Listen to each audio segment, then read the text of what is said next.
Hello, welcome to week 2 of English 110. I want to take a few minutes to go over the expectations for Module 2 so that way we're all on the same page.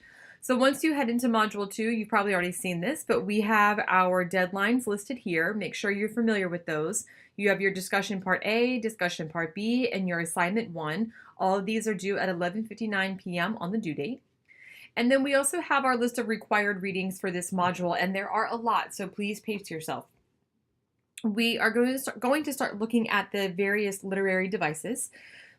So I have here plot, narration and point of view, character, setting, symbol and figurative language, and theme. These are all found in your Norton Anthology, the Norton Introduction to Literature. So you can read through those. And then we also have chapters 1 through 3 of Stiff, The Curious Lives of Human Cadavers, and 1 episode of Grey's Anatomy. And I have a link here for Grey's Anatomy. You can copy this and then paste it into your browser. And that will take you to ABC's website where you can select one of their episodes. Pardon me. So here, they're only going to allow you to watch certain ones. It's just the way ABC offers them. So I'm sorry if there's some spoiler alerts or if maybe you're watching it out of context. But hopefully you can watch one and have it be part of a leisurely part of your module. So what's going on here is we're going to start looking at these literary devices, and then we will apply them to these different types of literature that we are reading. Stiff is very interesting to me because this is both fiction and nonfiction, right? It will be an interesting approach to studying fiction. And then, of course, there's Grey's Anatomy, which you're thinking, I'm in a literature class. What am I doing watching a TV show? But in a literature class, when we're learning to analyze, we can analyze any sort of text. So what I'm hoping you gain from this is that you can see how having the analysis skills that we gain in a literature class can play out to other parts of your life. The way that we watch TV, the way that we understand our conversations, the way we understand political speeches. Anything that we could define as a text, we can begin to analyze and create argument about. So hopefully this module will start to introduce you to that concept. The objectives here, we're going to sharpen our critical and close reading skills and develop a familiarity with literary terms and conventions, sharpen our intellectual curiosity and develop confidence as a speaker and facilitator of discussions, create sustained, thoughtful, and persuasive arguments according to the standard conventions of English, to select and choose textual sources to generalize, explain, and interpret content about issues presented in a given text, to demonstrate an understanding of the ethical use and citation of others' ideas as supporting materials with some attention to appropriate citation of sources according to MLA-style guidelines. Whew, that's a lot to happen in one module. Your to-do list here, again, you have complete your readings, complete your discussion board, and complete your Module 2 assignment. And here for readings, I'm also including Grey's Anatomy into that. Though we're not actually reading it like a book, we still are reading it as a text. So Grey's Anatomy is listed in there. So moving forward, you have again listed our genre readings, our primary texts, and then a little bit of information about the transferable nature of analysis. So I'll go through this with you. The purpose of this module is to get the conversation going and to begin inserting our ideas into literary conversations. So as a side note to this, there's already a lot of people saying a lot of things about literature and about different types of texts that can be analyzed. So this is our opportunity to begin inserting our own ideas into that existing conversation. However, that can be challenging if we don't know the common vernacular used within literary discourse.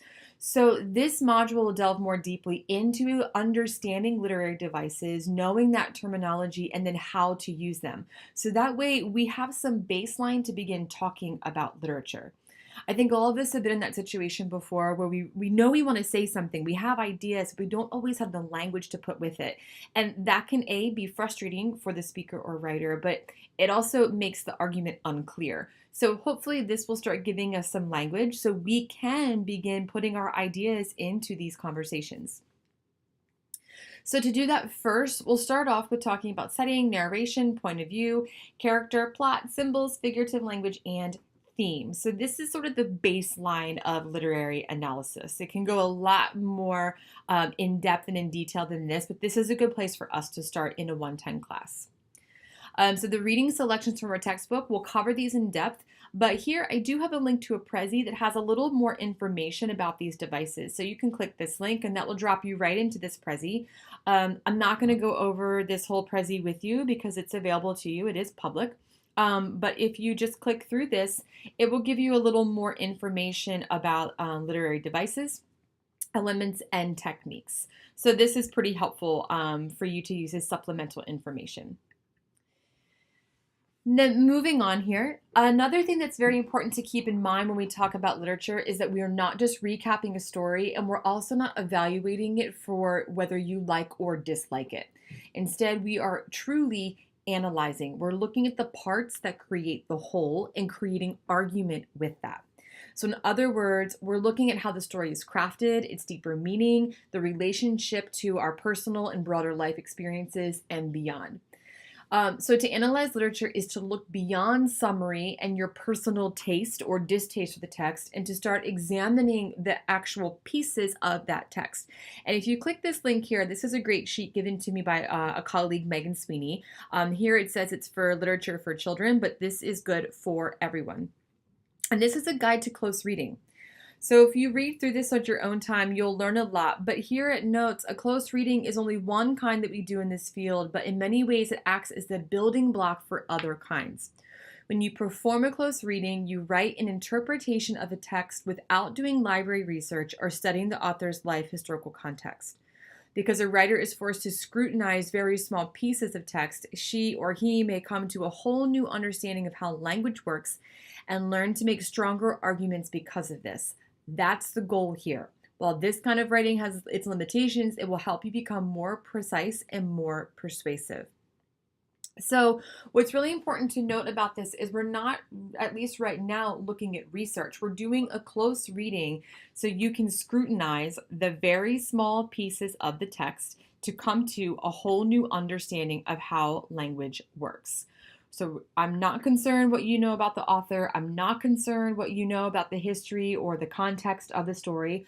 We are looking at what is on the paper, or in the case, say, of Grey's Anatomy, on the screen. We are looking at those small pieces to bring ourselves to a new understanding of the text and hopefully later on to then convey that through our own language to others.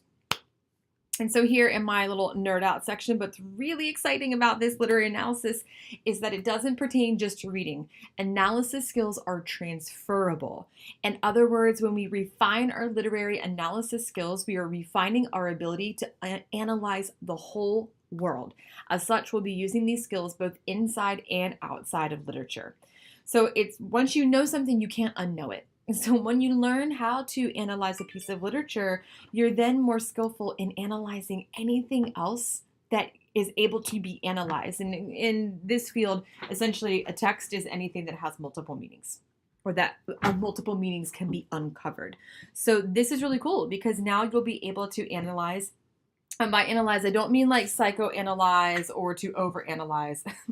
By analyze, I mean to look closely at conversations you might have at work. Maybe you can look at your patients and think about them in ways, okay, what's really going on here? What are the parts and pieces that are creating this experience for them? What are they actually trying to tell me? So this can really sharpen our ability to look at the world more critically, which is super exciting. It's always nice to be able to see more in the world because then we get to be a part of it a little more abstractly and thoroughly. Moving on, I'm kind of nerding out here, but you know, it's what I do. Module 2 discussion, I will let you read through this at your own time. Please make sure that you are familiar with the expectations. You have the original post here, the guidelines for the responses, and the rubric is here. Here's all the resources all the resources you might need if you need help, and even the citations. So here we'll be practicing our citations for MLA format. So I gave them to you. That makes it really easy. However, do make sure that you're familiar with what these look like. So that way, when I ask you to do them on your own, you will know how. This looks a little bit different right now just because I have everything hidden and you aren't able to see it. So it's kind of muted, but I'm on the teacher end, so I can open everything. This will be a little bit brighter for you. So this is our Module 2 assignment. So I attached a worksheet that has all the information about this assignment. So if you click here, this will take you into, we'll download the worksheet. All right. So let's look at this together here, one step at a time. And I'm sorry I'm reading verbatim, but I think it can help a little bit. When we look at a text, we are seeking to understand more than just the storyline. Rather, we are exploring the design, structure, and elements that create deeper meaning. In other words, we look at the parts to understand the whole. As such, we may find that there is more than the surface of the story. There are undercurrents of meaning that can only be discovered by looking beyond and analyzing the text. And once we discover these undercurrents, we can create an analysis or argument about the text. And I want to pause here for a second. When I say argument about the text, I don't necessarily mean he said, she said, or like two ideas butting up against each other. An argument, thinking about this in terms of an academic argument, is more of a claim. It's something that you are claiming about the text that can be supported through evidence, right? So it's not necessarily an argument as we think of sort of in the negative connotation. It's your claim about the text. Another way to think about it, earlier in this video, I mentioned inserting yourself in the conversation. The argument is that insertion. The argument or your claim is suddenly what you have to add to the conversation that's new. Like I said, people are talking about this stuff all the time. The yellow wallpaper has been talked about in literature classes across the globe for a million years. I mean, not really a million years, but for a very long time. And lots of people have said lots of things about the yellow wallpaper. So your argument is your claim that says something new about the text. Okay, hopefully that makes sense. If you have questions, let me know, but let's keep moving on here. But the only way we can prove our analysis is through, well, proof. As such, the purpose of this assignment has multiple purposes. That's a little redundant language. Do as I say, not as I do. First, it will assist you in better understanding literary devices. Secondly, it is designed to get you thinking about how to create an argument about the text. And lastly, it will underscore the importance of always providing evidence to support your claims. This is so important, and I'm going to say this until I'm blue in the face throughout the semester. You have to have evidence from the text to support your claims. This is true throughout life all the time. You can't just say something and call it true. You can say something and then you have to prove it's true. Just like in a medical experiment, they don't just say like, oh, this medicine, it definitely cures this illness. It goes through studies and research and all sorts of research so that it can eventually be proven true, right? And it's the same thing in a literary analysis paper. It might not be medicine, right? And it might not be undergoing these like clinical trials and stuff. However, it does have evidence to support the truth, the validity of the claim. Okay, so with that in mind, please fill out the sheet below to explain how each literary device is used and provide a supporting quote for our recently read or watched texts. You should frame your explanation about the literary device as a full sentence that includes the literary device used. Please highlight that literary device in yellow and your argument about that. Please highlight this in blue. So in other words, this isn't just about noting that the literary device is used. Instead, it suggests how it is used and what that does to create meaning. You are welcome to reference subcategories of the list of literary devices when you read through these different literary devices. Like, for example, there's plot, but then there's all these different ways in which plot is structured. So you're definitely welcome and encouraged to use these. So, for example, there's in media res, flashbacks, episodes, flash forwards, discriminated occasion. You're welcome to reference these. So don't feel limited here. Your options are very expansive. Okay, so I have an example here. I did the first one for you so you can see what this looks like. So under plot, I went ahead and completed the yellow wallpaper. And I would like to preface this by saying that I note here that there's an internal conflict with the narrator. I think you could argue that there's an external conflict with the narrator. Well, I know you can argue there's an external conflict. I'm just using this for example's sake, okay? So even if you disagree, that's good. You're probably correct. This is just one small example that can be used. So here, the yellow wallpaper, my explanation. By the end of the story, the narrator's internal conflict about being free versus staying in the room exemplifies her mental deterioration. So my literary device used is internal conflict about being free versus staying in the room, right? So that's the first thing. So I highlight that in yellow. Then my argument is that it exemplifies her mental deterioration. That is highlighted then in blue. So that's it. This is similar to a thesis statement, right? By the end of the story, the narrator's internal conflict about being free versus staying in the room exemplifies her mental deterioration. Then I give a quote. The quote from the text that I used is, "I'm getting angry enough to do something desperate. To jump out of the window would be admirable exercise, but the bars are too strong even to try. Besides, I wouldn't do it." These 3 dots as ellipsis means I skipped a little bit. There's like 2 more sentences in between there. "I don't want to go outside. I won't even if Jenny asks me to. For outside you have to creep on the ground and everything is green instead of yellow." So here she's talking about, maybe I want to jump out the window, but I still want to stay inside. She wants to be free, yet she wants to be in the room, right? So there's this whole internal conflict that develops throughout the duration of the story. So that's what I'm looking for each text. So the yellow wallpaper, story of an hour, stiff, and Grey's Anatomy. And for each literary device. So this is sort of long. I want to preface that this does not have to be the hardest thing you've ever done. I want you to make a claim and give me some evidence for each text. So don't overthink it. Make a claim and give me evidence. Maybe a nice way to pace yourself with this is to complete, go ahead and do the yellow wallpaper and story of an hour, since we read those last week. Get those done right away at the beginning of the week. And then each day, do 1 or 2 of these literary devices for Stiff and Grey's Anatomy. So that's your assignment for the week. This one's a little bit long, but it really shouldn't be difficult. This is practice. I'm not looking for your explanations to be 100% correct. The thing is about analyzing literature is that our ideas are always arguable. So don't worry so much. I do want your claim to be like accurate and able to, be proven through evidence, but don't worry so much right now like, oh my gosh, I don't know if this is right.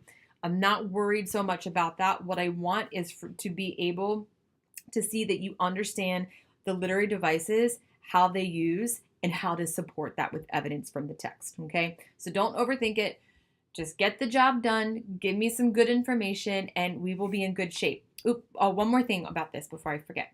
If you scroll down to the bottom, there's a grading rubric here.